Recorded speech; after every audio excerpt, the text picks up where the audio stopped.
ఆచి chicken masala. Anantapuram collectorate వద్ద 1998 MTS ఉపాధ్యాయులు భారీ ఆందోళన నిర్వహించారు. తమను రెగ్యులర్ చేయాలని, వయో పరిమితి పెంచాలని వారు డిమాండ్ చేశారు. బదిలీల సమయంలో తమకు దగ్గరి ప్రాంతాలను కేటాయించాలని, రెగ్యులర్ ఉద్యోగులతో సమానంగా అన్ని సదుపాయాలు కల్పించాలని కోరారు. ప్రభుత్వానికి ఎన్నిసార్లు విన్నవించినా ఫలితం లేదని, తమ సమస్యలను తక్షణమే పరిష్కరించాలని ఉపాధ్యాయులు డిమాండ్ చేశారు. మరింత సమాచారాన్ని మా ప్రతినిధి ప్రసాద్ అందిస్తారు. 98 ఎంటీఎస్ ఉపాధ్యాయులు కలెక్టరేట్ ఎదుట ఆందోళన దిగారు. ప్రధానంగా వారి డిమాండ్లు ఏంటో తెలుసుకునే ప్రయత్నం చేద్దాం. సార్ చెప్పండి, ప్రధానంగా మీ డిమాండ్ ఏంటి, ఎందుకు ఆందోళన చేస్తున్నారు? సార్, 1998 ఎంటీఎస్ ఉపాధ్యాయుల్ని మాకు రెగ్యులర్గా ఇవ్వాల్సిన పోస్టులని ఎంటీఎస్ పద్ధతిలో నియమించడం జరిగింది. ఎంటీఎస్ పద్ధతిలో నియమించిన తర్వాత 4534 మందిని నియమించినారు. మాకు 62 ఇయర్స్ పెంచాలి, 12 మంత్స్ శాలరీ లేదు, తర్వాత వచ్చేసి మమ్మల్ని రెగ్యులర్ చేయాలి వెంటనే మా డిమాండ్స్తో. తర్వాత వచ్చేసి మమ్మల్ని ట్రాన్స్ఫర్లలో మాకు మినిమం దగ్గర మండలాల్లో ట్రాన్స్ఫర్ చేయకోకుండా అందరి దూరపు మండల సుదూర ప్రాంతాలకు మమ్మల్ని బదిలీ చేయడం జరిగింది.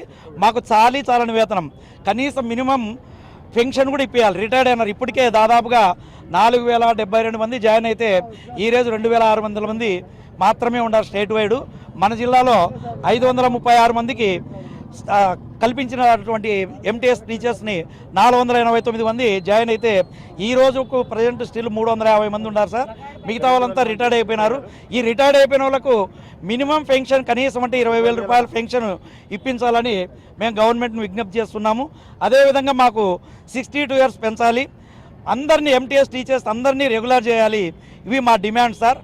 ఎంటీఎస్ అనే విధానాన్ని ఫస్ట్ విద్యా వ్యవస్థలో తీసుకొచ్చి నిరంకుశంగా, ఎంటీఎస్ అంటే ఈ విద్యా వ్యవస్థలో లేదు. ఎంటీఎస్ అనేది మినిమం అంటే తక్కువ వేతనానికి వెట్టి చాకరీ చేపించుకుంటుంది ప్రభుత్వము.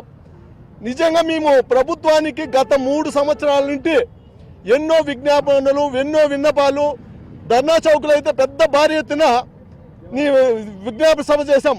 కానీ ప్రభుత్వము నిమ్మకు నీరెత్తినట్లుగా నిజంగా ఈ వయసులో మమ్మల్ని వేధించుకుంటుంది ప్రభుత్వం.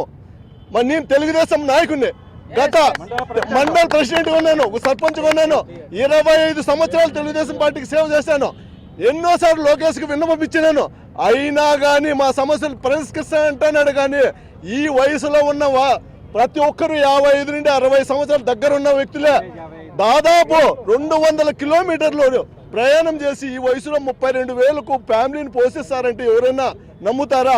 రెగ్యులర్ ఉపాధ్యాయులతో పాటు తమకు కూడా న్యాయం చేయాలి, తమకు కూడా అదే రకమైనటువంటి సౌకర్యాలు కల్పించాలని ప్రధానంగా ఎంటీఎస్ ఉపాధ్యాయులు డిమాండ్ చేస్తున్నారు. ప్రభుత్వం దృష్టికి అనేకసార్లు తీసుకువెళ్ళాం, కానీ ప్రభుత్వం నుంచి స్పందన లేదు. ప్రభుత్వం తక్షణమే స్పందించాలని ప్రధానంగా ఎంటీఎస్ ఉపాధ్యాయులు డిమాండ్ చేస్తున్నారు. కెమెరామెన్ ప్రసాద్తో భరత్, అనంతపురం నుంచి.